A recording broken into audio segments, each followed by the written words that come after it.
Les gars, c'est ceux qui prétendent le plus être ouverts d'esprit qu'ils sont le moins. Et je pense qu'aujourd'hui, ça n'a jamais été aussi vrai. Je pense qu'avec les récents événements qui ont eu lieu, et en particulier cette enquête qui a eu lieu au niveau de l'Assemblée nationale, ces propos que j'ai toujours tenus n'ont jamais été aussi vrais. Et je pense que cette vidéo ne vieillira pas, tout simplement parce que je pense que ce qui se passe actuellement, c'est un tournant historique. Même si on ne s'en rend pas compte, je pense que ça aura de lourdes conséquences sur notre société française. Donc, je tenais à faire une vidéo dessus. Et moi, pour commencer, c'est juste fou. C'est juste fou de se dire que dans le pays de la liberté, parce qu'il faut quand même le souligner, hein, la France c'est le pays de la liberté, liberté d'expression, liberté de la presse, liberté des médias, liberté de ce que vous voulez, il y a tellement de liberté que on pourrait même pas toutes les citer. Bien, c'est quand même fou de se rendre compte que certaines personnes vont être bannies, que certaines personnes vont peut-être perdre leur travail, juste parce qu'ils ont des idées qui ne suivent pas le cours de pensée commun des gens. C'est quand même fou de se dire qu'il y a des gens aujourd'hui qui sont en mesure, en claquant des doigts comme ça, juste parce qu'ils estiment que vos idées sont problématiques, de mettre fin à votre carrière. C'est fou. On avait vu quand même, depuis quelque temps, certaines traces, certaines marques, certains signes qu'on allait finir par arriver à ce moment-là, mais ça arrivait tellement vite. Les gars, aujourd'hui, les gens peuvent venir et te bannir de TikTok, juste parce que tu as des idées, encore une fois, qui sont considérées comme problématiques. Et ça, alors même que tu ne fais rien d'illégal. Et même, non seulement tu ne fais rien d'illégal, mais en plus de ça, tout ce que tu fais, c'est juste appliquer l'un de tes droits les plus relevants en France, la liberté d'expression. À quoi bon avoir la liberté d'expression si on n'a pas le droit d'exprimer ses idées? Encore une fois, j'entends totalement le fait qu'à une époque, certains propos puissent avoir été problématiques. Et donc, qu'il ait été bien, que certains propos aient été bannis. Bien qu'évidemment, le critère du problématique dépend de chacun. Certaines personnes te diront que dire à quelqu'un qu'il est gros, de dire à quelqu'un de gros qu'il est gros, c'est grossophobe. De dire à une femme, par exemple, qu'elle est plus faible que toi, c'est de la misogynie. Et de dire à un trans que toi, tout ce que tu vois, c'est un homme qui, grand max, s'habille comme une fille, c'est de la transphobie. Écoutez, certains diront que c'est problématique. Pour moi, c'est juste être honnête et voir les choses telles qu'elles sont. Mais encore une fois, le critère du problématique dépend de chacun. Pour moi, envoyer des personnes trans dans les écoles, et surtout dans les écoles primaires et maternelles, les montrer et dire à des enfants qui n'ont même pas de repères fixes qu'ils peuvent être ce qu'ils veulent, c'est pas bon. Pour moi, c'est pas bon. Pour moi, c'est problématique. Maintenant, pour certaines personnes, ça ne l'est pas. Est-ce que pour autant, je vais faire bannir ces personnes? Est-ce que pour autant, je vais empêcher ces personnes de s'exprimer? Non. Non. Et de toute façon, même si je le voulais, je ne pourrais pas. Mais j'estime que ce qui fait la beauté de ce pays et ce qui fait la beauté de la liberté d'expression, c'est tout simplement cette capacité que nous avons chacun à exprimer nos idées. Évidemment, nous ne sommes pas forcément d'accord. Et évidemment, certaines idées peuvent être assez extrêmes, il faut l'entendre. Mais il faut tout pour faire un bon monde. C'est tout con, mais c'est la vérité. Il faut de tout. Les gens parlent de accepter tout le monde. Les gens parlent de tout simplement d'ouverture extrême d'esprit. Mais ce que toutes ces personnes n'avaient pas anticipé, alors même que c'était pourtant évident, c'était pour permettre à tout le monde d'avoir les mêmes droits, pour permettre à tout le monde d'être égaux, pour permettre à tout le monde tout simplement, non seulement de pouvoir s'exprimer, mais aussi de ne pas être offensé, il allait falloir être extrêmement strict et surtout extrêmement restreint. Parce que oui, c'est évident, les gars, si vous voulez que personne ne soit offensé dans une société où tout le monde a des critères qui sont différents, où tout le monde est différent et surtout où tout le monde a des seuils de tolérance qui sont différents, les gars, est-ce que vous êtes conscients de toutes les choses qu'il faut bannir de la langue française pour faire en sorte que tout le monde soit content? Et surtout, d'à quel point il est impossible d'atteindre cet idéal-là? C'est impossible, il y aura toujours des gens qui seront offensés. Et tu diras à un gars que c'est un gars et il sera offensé. Parce qu'il te dira qu'il est mix gars, mi-renard. Et là, il y a des gens qui vont se foutre de ma gueule ou qui vont dire que je suis transphobe. Mais les gars, il y a des hommes qui sont venus et qui ont prétendu se sentir femmes handicapées. J'ai vu un reportage, une meuf qui disait qu'elle se sent... Enfin, une meuf. Un être vivant qui disait se sentir elfe. Qui disait qu'elle était xénogenre.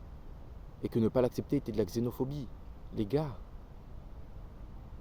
pour pouvoir accepter tous ces gens, tous ces êtres vivants, parce que certaines personnes ne se considèrent même pas comme des personnes, on ne sait pas. Pour pouvoir, vivre en communauté avec toutes ces personnes sans les offenser, est-ce que vous êtes conscient de tous les sacrifices qu'il faut faire? Les gars, moi ça me manque l'époque où on pouvait tirer sur tout le monde. De toute façon, moi je tire toujours sur tout le monde, j'en ai rien à foutre. Parce que j'estime justement qu'on est tous pareils. Et que parce qu'on est tous pareils, on ne devrait pas fixer de limites. Enfin, dans la mesure du raisonnable, évidemment. Certaines personnes continueront d'extrapoler ces choses-là, mais ce que j'entends par là, c'est que on est tous pareils. Donc je vois pas pourquoi je devrais traiter quelqu'un différemment. Je vois pas pourquoi je ne devrais avoir aucun problème à dire à quelqu'un de grand qu'il est grand. Que je ne devrais avoir aucun problème à dire à quelqu'un qu'il est maigre. De dire à quelqu'un de maigre qu'il est maigre. Mais que par contre je devrais prendre des pincettes pour les gros. Alors, pourquoi le gros, je ne dois pas dire qu'il est gros? Pourquoi je dois dire qu'il a des courbes? Pourquoi je dois dire qu'il est juste plus large? Pourquoi je dois dire qu'il est... Enfin, je sais pas. Il est normal. Je vois pas ce qu'il y a de péjoratif à dire de quelqu'un qu'il est gros. Parce que ça aussi, c'est quelque chose qu'il faut souligner. C'est quelque chose que j'ai aussi souvent dit. C'est que si vous avez un problème, si vous avez du mal à dire à quelqu'un de gros qu'il est gros, c'est vous le problème. C'est vous le problème parce que ça veut dire que inconsciemment, vous attribuez au terme gros quelque chose de péjoratif. Et donc, d'une certaine manière, vous jugez les gros. Et donc, c'est vous qui avez un problème. Parce que dire à quelqu'un de gros qu'il est gros, c'est pas problématique, c'est juste normal. C'est factuel, c'est ce qu'on voit.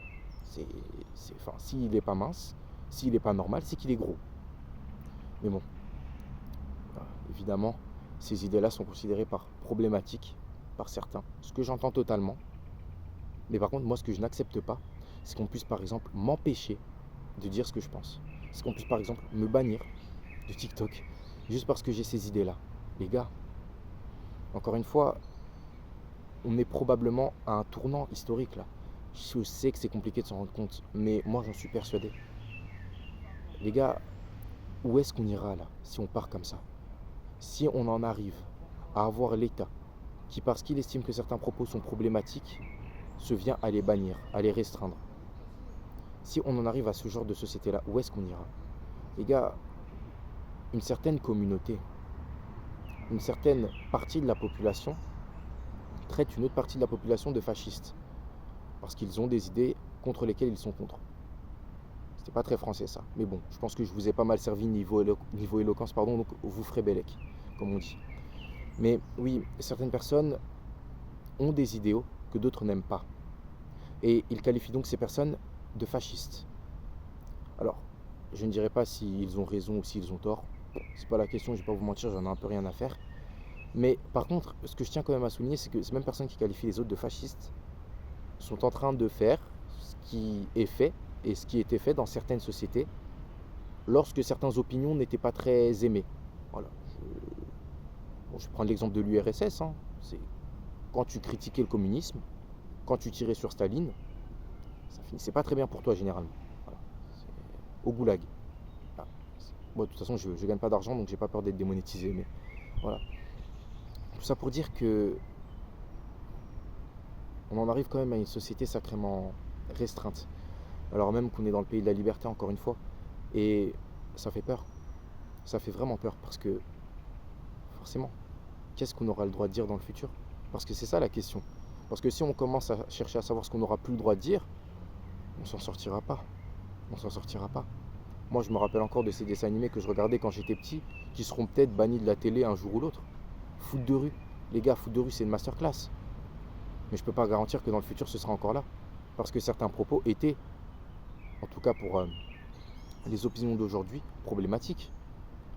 Le Mexicain là, qui disait à Gabriel, oui, oui, toi raté avion, avec un accent africain, toi raté avion, ça là, ce serait considéré comme raciste aujourd'hui. Je pense que ça passerait même plus à la télé, tout simplement parce que les gens estimeraient que ça pervertirait l'esprit des enfants, qu'ils deviendraient racistes à cause de ces choses-là, alors que je sais pas quelle influence ça a eu de bizarre sur les enfants, mais personnellement, je pense être normal. Enfin bon, en tout cas, il y a plein de choses qu'on regardait quand on était plus petit qui ne seront plus là dans le futur. Elles ne seront plus là. Et il y a plein de types de dessins animés qui ont existé qu'on ne verra plus jamais. Tout simplement parce que, encore une fois, certains propos, certaines idées seront considérées comme problématiques. On va se retrouver avec des dessins animés là, comme la vache, la vache qui te disait qu'elle ne se sentait ni homme ni femme mais non binaire. Oui, on va se retrouver avec ce genre de dessin animé. Vos enfants, vous regardez ce genre de dessin animé, les miens non.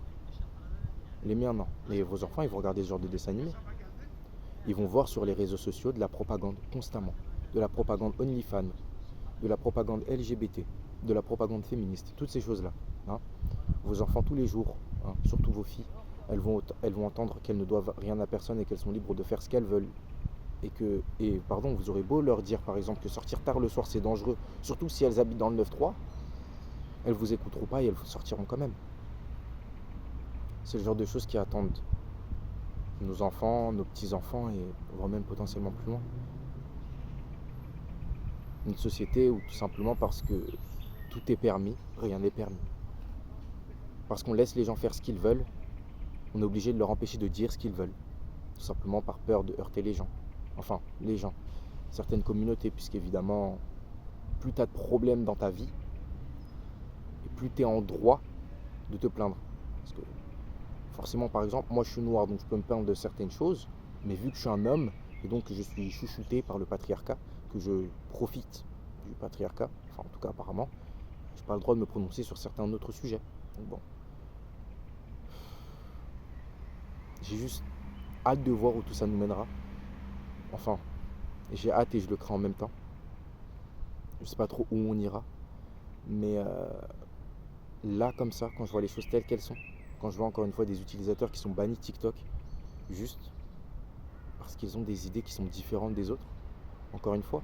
Et je ne dis pas qu'elles sont bonnes ou qu'elles sont mauvaises. Je dis juste que ces gens ont des idées, qu'elles sont propres à eux, qu'ils ne les imposent à personne, ils donnent juste leur opinion, et qu'en plus de ça, ils n'enfreignent aucune loi. Donc à partir de là, il n'y a rien de si gênant à ça que ça. Mais bon, comme je l'ai dit en début de vidéo, et comme je tiens à clôturer cette vidéo avec cette citation-là, c'est ceux qui prétendent le plus être ouverts d'esprit qu'ils sont le moins. Tout simplement. Enfin bon, j'espère que cette vidéo aura pu vous plaire. J'aimerais vraiment que vous me donniez votre avis dans les commentaires quant à cette question-là, parce que je pense que c'est une question qui est vraiment importante et qui nous suivra encore très longtemps. Encore une fois, cette vidéo ne vieillira pas, c'est sûr et certain. Enfin bon, merci à tous et c'était Team Improvement.